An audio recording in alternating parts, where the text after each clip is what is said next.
दुनिया में कोई भी चीज तुम प्राप्त करते हो तो डेडिकेशन से प्राप्त करते हो। 2 कौड़ी की नौकरी पाते हो, उसमें भी डेडिकेशन चाहिए तुमको। अगर तुम्हारी पढ़ाई से ना हुआ तो तुम्हारे पिता के पैसे से होगा, पर तुम्हारे पिता ने पैसे कैसे कमाए होंगे ये तुम पूछ लेना उनसे।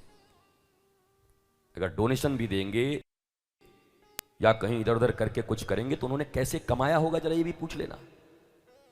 या तो तुम्हारे पढ़ने से होगा या तो तुम्हारे डेडिकेशन से होगा, the will power, the hard labour.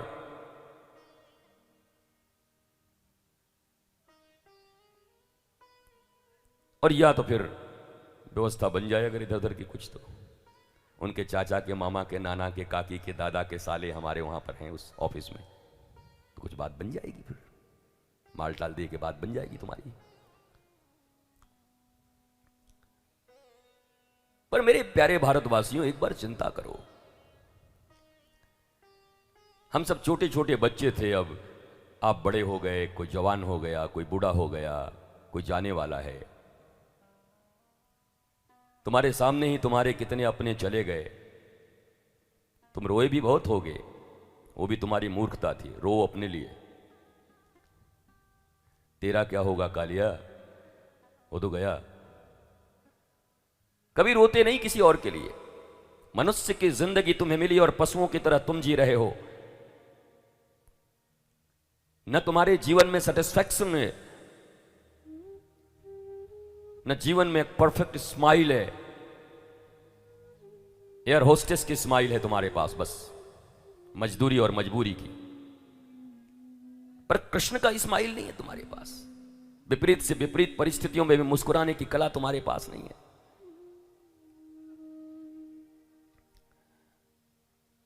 Shri Ram और श्री कृष्ण की कथा हमें जीवन में क्या देती है? राम की धैर्यता, राम की गंभीरता, राम की सहनशीलता। कल चीफ मिनिस्टर के गद्दी मिलने वाली थी और रात में ही मामला बदल गया। जंगल भेज दिए गए भगवा पहना के, बलकल वस्त्र पहन के। कहां तो चीफ मिनिस्टर बनने वाले थे, पार्टी से निकाल दिया गया और कह दिया गया जहां रहते हो भी तुम्हारा नहीं, निकलो। पर राम प्रसन्न है, आह्लादित हैं। कहीं सुतीक्षण से, कहीं अगस्त से, कहीं सबरी से, कहीं जटायु से, कहीं हनुमान से मिलने की एक उत्कंठा है राम के भीतर में। निषाद राजगुह से मिलना है उनको।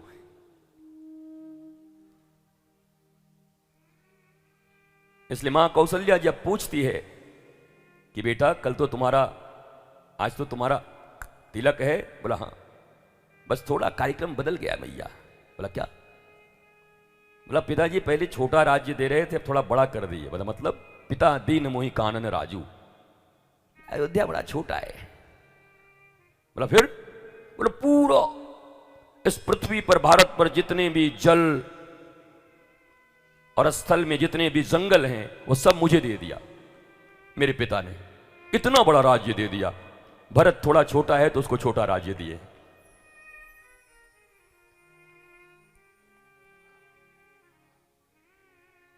बताओ, आईफोन का स्क्रीन टूटने पर रोने वाले लोगों हैं, जूते चोरी हो जाए तो तुम्हारे मुंह जूते की तरह बन जाते हैं। मैं हर कथा में देखता हूं, किसी का जूता चोरी हुआ तो उसी का मुंह ऐसे बन गया, इतना लंबा, 10 नंबर का। और एक की सत्ता चली गई, माता पिता से छुटकारा, पत्नी को लेकर निकलना, और कुछ दिनों के बाद पिता प्रयाण कर गए। नारायण के जिन चरणों को लक्ष्मी छूते हुए भी सकुचाती है, कहती है कि मैं नारायण के चरण, या जानकी भी राम के चरण को नहीं छूती, क्यों? बोला मेरे हाथ इतने कठोर हैं और प्रभु के पांव इतने कोमल हैं, कैसे छूऊं उन पांवों को? जंगल के कांटों में, कंटकाकीर्ण मार्गों में ठाकुर ले गए। जानकी ज्यादा कोमल नहीं है, राम जी ज्यादा कोमल है। ये स्वयं जानकी जी कहती हैं कि मैं हाथ बड़ी धीरे से पांव में लगाती हूं, ठाकुर का पांव है कि अब कमल से ज्यादा कुछ मुलायम इस दुनिया में है नहीं, इसलिए एज फॉर एग्जाम्पल कमल कहा जाता है। पर क्या करोड़ों कमल भी मिलके ठाकुर के पांव की तरह हो सकते हैं? अब मजबूरी है कि कमल से ऊपर की कोई वस्तु तुम जानते नहीं।